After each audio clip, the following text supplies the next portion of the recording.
Welcome back to the Math Crew, where we learn new things and grow in mathematics. I'm Miss Nisha, your math teacher.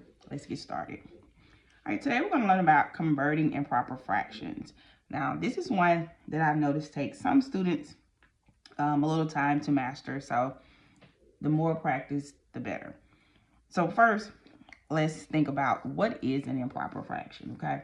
An improper fraction is a fraction with a larger numerator than denominator. It has a value greater than 1 whole. Okay, let's read that again.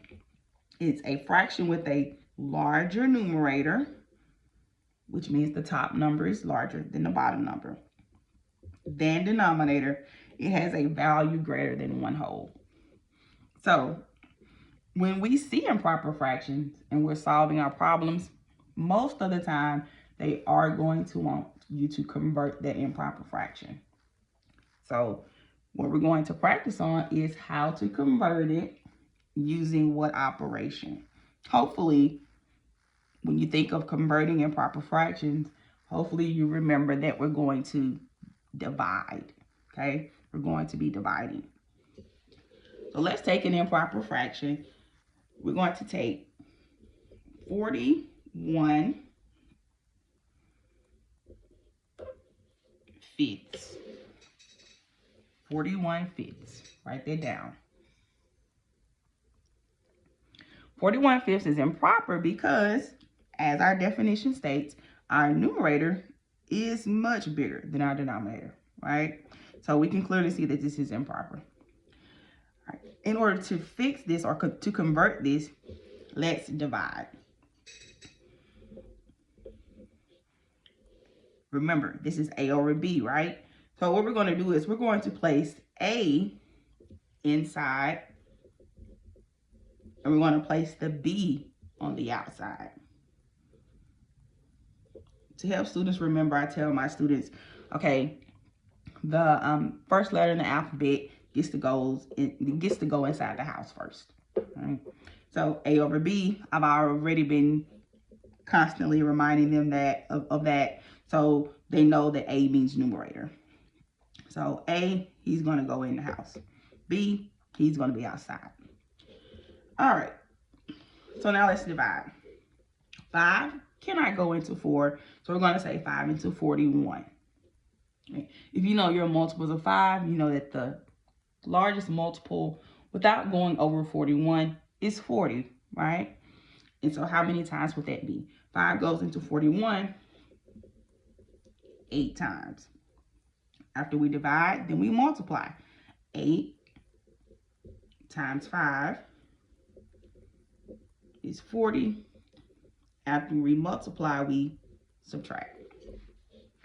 1 minus 0 is 1. I don't have anything to bring down, so I'm done. I have 8 with the remainder of 1. Now, what I like to do, I like to label. If you're just learning this, this is a great way to quickly remember where each number goes, right? So the 8, I tell students to put a W. And when we have our remainder, I'll tell the students to put a capital N. All right, so what that's signaling to students is that 8 is their whole number and 1 or their remainder is their numerator. And on the guided mat, I have the word remainder here just to reinforce when you're doing your small group lessons that they know this is always going to be the remainder. The numerator, I tell students, that's the leftovers. Those are our leftover pieces, right?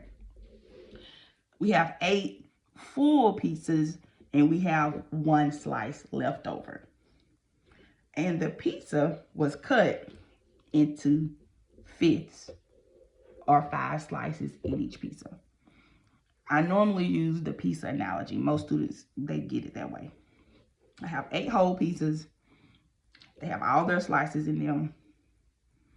And then I have 1 slice left over, which is my remainder. So to convert 41/5, we divide it, and we now have a mixed number of 8 1/5. All right.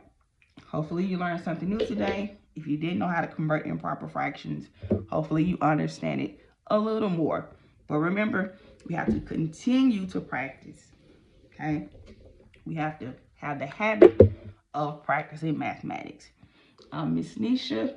Talk to y'all later in the crew.